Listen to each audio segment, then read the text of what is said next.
Forgive my ignorance, dear reader.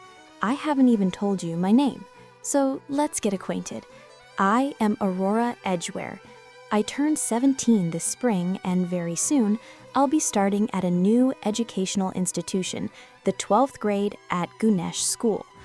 The school is quite popular, not just in Little Lavender, but nationwide. The history of Güneş began back in 1902, when it was founded by the mayor himself, making the school a true jewel of the town. To be honest, I've heard about it since I was a child from Jennifer, my mother, who absolutely adored the place. She even wanted to become a teacher there, saying things like, "Those were the best years of my life." Unfortunately, it wasn't meant to be. Jennifer met my dad, Matthew Edgware, and left Little Lavender for a long time. I must admit, Güneş really is a fine and lovely school. I saw it for the first time a few days ago when Jennifer and I went there to submit my papers. Even then, Güneş surprised me with its uniqueness. In what way is it unique, you ask? It's quite simple. I'll tell you. The school year at this place, which looks like a veritable castle with its high walls and stained glass windows, begins on September 2nd, Güneş's birthday. On the night between the 2nd and the 3rd, a wide range of events are held within the school grounds, from a standard fair to a full-scale concert featuring dancing, singing, and theatrical performances. They even have their own special currency here, Yıldız, named after the school's founder, Kemal Yıldız, and pegged 1-to-1 to the dollar. Long ago, white and blue were chosen as the school colors, so everyone, students and teachers alike, must wear clothing only in those shades. It's easier for the students, of course. We have our uniforms tailored in advance. On the blazer, over the heart, you can see the Güneş logo, a light blue sun adorned with the school's name above and the founding year below. Fortunately, this, in my opinion, ridiculous rule is waived for one day a year, September 2nd. This year it falls on a Sunday, a day off, but that won't stop the town from celebrating such a significant event. To prepare properly, Jennifer dragged me to a boutique and forced me to try on a ton of dresses. Don't get me wrong, reader, they're beautiful, but they aren't me. I prefer a sweater and comfortable jeans, preferably in black or at least dark colors. Why not? It goes with everything, it's practical, and it makes it easy to blend into a crowd if necessary. The perfect color palette, one that my mother happens to detest. See for yourself. Not only was she born with fiery red hair, but she wears clothes in every color of the rainbow. Blue jeans, a green sweater, yellow glasses, red shoes. In short, a nightmare for any minimalist. While she sat on a huge, comfortable sofa directly under the light of a crystal chandelier, surrounded by what seemed like 100 dresses, and sipping her coffee, which contained more milk than coffee, I stood opposite her in the fitting room. Fortunately, this, in my opinion, ridiculous rule is waived for one day a year, September 2nd.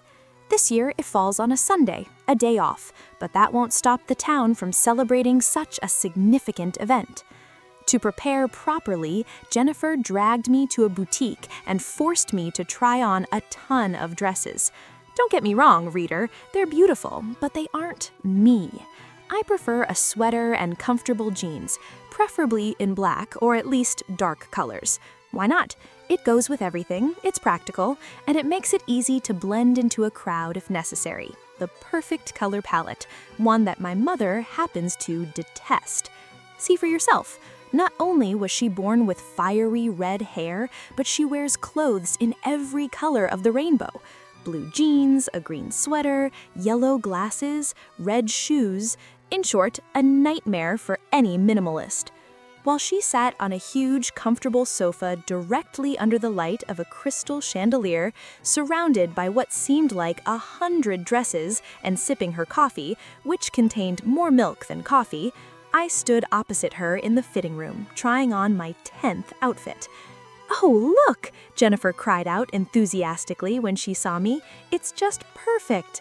I turned to the mirror to look at myself.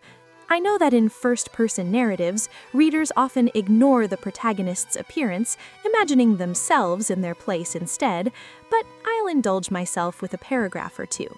So, I have straight brown hair, neatly trimmed just below the shoulders.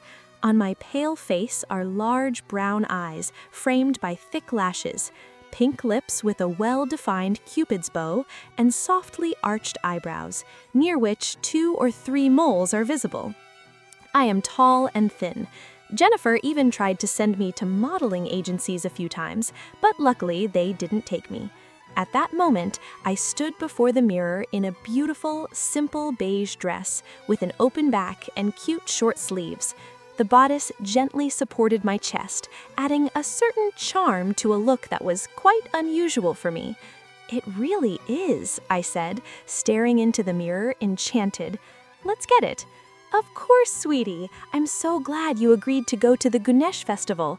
"You were a bit too persistent," I replied under my breath, still smoothing out the dress. "Do you really not want to go, Rory?" Jennifer frowned in confusion. "Don't call me that," I warned, "please. And no, I would never go there of my own accord." "Why?" she asked in surprise, raising her plucked eyebrows. "I've never understood the point of cramming so many people together for an entire night. They certainly won't be up to anything good, so what am I supposed to do there?" "What do you mean?" Jennifer couldn't seem to understand me, as usual. "Mom, do you honestly think no one's going to bring alcohol or drugs to the festival?" As I said this, the shop assistant gave me a sideways glance. "Still, I'm sure you'll grow to like Güneş," Jennifer said, giving me a pleasant look and a soft smile. Leaving the shop, we walked home through streets wet from a light rain. The air was fresh and clean, almost exactly as it had been on my first day in Little Lavender. The wet roads and leaves on the trees shimmered beautifully in a multitude of shades, while mosquitoes buzzed in my ear.